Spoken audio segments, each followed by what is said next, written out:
Dito natatapos. So pagtrabahuan pa namin sa sarili ko. Hindi ko pa magpakalaki ng katawan kasi nga beda binil kahit sino doon. Talagang malakas na team. Titing, going back lang doon sa laro kanina. Meron bang doubt sa inyo lalo na nung lumamang ng 13 yung Perpetual? Oo naman, andun naman yung sila. Kasi nakita, feel ko na rin yun. Kumbaga, tinitingnan ko yung mga mukha ng mga fans namin eh. Kumbaga parang nalulungkot eh. So yun, sabi ko lang, gawin ko lahat. Kasi nga, medyo may napagod na rin ako eh. So sabi ko, di bali ng ano mangyari sa akin sa loob, masaktan man ako, magka-cramps man ako, at least panalo kami. Kaysa naman magka-cramps ako, tas talo kami. So yun, binibigay ko lang yung best ko, sinabihan ko lang yung mga nasa loob na bigay nyo na yung best nyo kasi nga mahirap ibigay sa Perpetual kasi magka-momentum sila.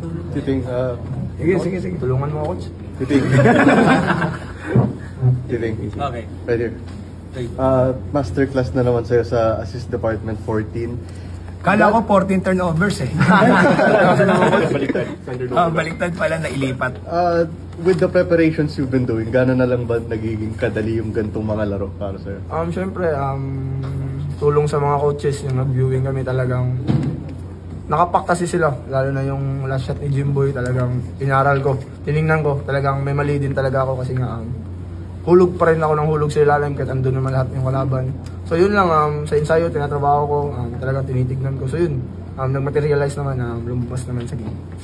Jonathan, from being sa Group B, Group of Death, top 3 na ano yung twice to beat, and tapos